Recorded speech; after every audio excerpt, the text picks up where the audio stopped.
So if rest fields were kind of a downer, these next couple of tricks are definitely not. With the pyrobake volume, we can actually generate a couple of pieces of information that will help us refine our overall simulation. So I'm specifically talking about a scatter field, the scatter volume right here, which will add a glow to our flame, as well as an option here to essentially sharpen our volume. First thing is first, on the pyrobake volume, on the scatter tab, be sure that we are, first of all, using flame for the source volume. The mask volume is density, and this will generate another volume called scatter.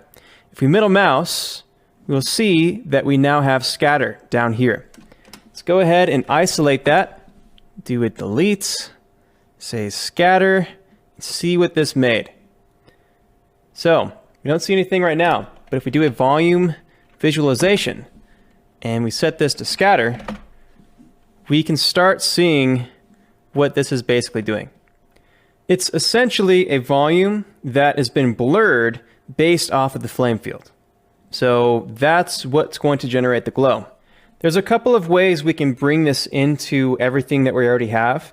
We could try to add it into our original flame field, or we can actually bring this to a separate network and use an entirely different shader to control that glow, independent of what the other guys are doing. In this case, I'll show you how to merge it in with the existing flame field. But before we do that, if we middle mouse, we have a vector 3, because this is trying to store color data. And our flame is not a vector 3. So let's do a VDB vector splits, and we will simply take the X right here and just isolate that. So scatter X, delete non-selected, and then we'll do a primitive wrangle, which will take the name into flame. Once we have that, let's use a VDB combine to add these two fields together. So we'll go like that, operation add, and a volume slice to see what those values are doing. So we'll go like that, set it to flame. Let's also set and adjust fog so that we can add to our original field here, flame, and control the balance along here. So as we add, we end up with this. What I'll do is I'll basically add this constant value until we're just about at the red. So probably like around a green value or a yellow value is pretty good. So something right around there might be a good place to start. That all gets brought down, and at this point it's going to be easier to see what this is doing once we have a render. Okay, so this is what it looks like when there is no extra glow happening. It's at a value of 0, it's not affecting anything. This is a value of 0.15 being added to that glow field, and this is 0.2. And so the general effect that we're getting here is making the entire thing feel more intense and filled with flame.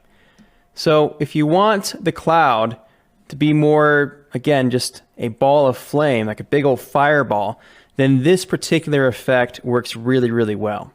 Another thing that we can do is in our viewport, we can dial in exactly how we want this volume to look.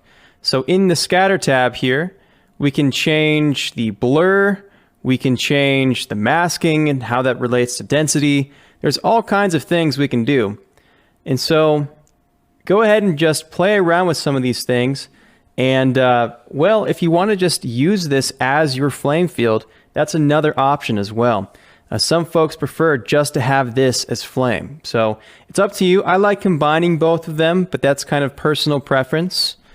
So that's pretty much all there is to this particular trick. Mess around with it in the viewport, get it to a nice spot that you like, add it in with the flame, and that will add a bunch of detail when this all goes to explode. And just to check on this, as the simulation progresses, it looks like we're getting a lot of really awesome detail with the flame field. So this is looking awesome. I think that for the most part, this is good to go. Now, there's another trick I want to show you here that has to do with sharpening. So let me show you that real fast. In the Pyrobake volume node, under the quick setups, we have this option to say sharpen volume. That will generate this subnet, which is responsible for sharpening density. So if we bring this over to our density right here, that will make our details more crisp, essentially. The default value of 15 is okay. This is before and after. It's a little bit too subtle for my taste though. If you want this to be more intense, you'll need to just play with the number here to see what visually works out. I find that a coefficient of 10 might be actually pretty decent. It's more noticeable when we have 10s instead of 15. So once we have that, let's see how this renders. So with the sharpening, this is before and after. You'll notice that we just end up with a lot more noticeable detail with the sharpening. So I usually like leaving that in there. I think it's nice to have all of these extra shapes really show through. So that is pretty much it for sharpening. Now, there's other tricks you can do before you send it off to the render engine, but this covers most of the basics that you'll probably want in any given situation. If you do want to have, let's say, a ground fire, that could be generated by, in the Pyrobake volume, the secondary fire tab. So you could go that route. I actually don't recommend doing that. If you want a ground fire, then just simulate a ground fire. I think it works much better. But anyway, that's pretty much it as far as the Pyrobake volume node goes. And from this point, I think it makes sense for us to branch off into a Redshift section and a Karma section.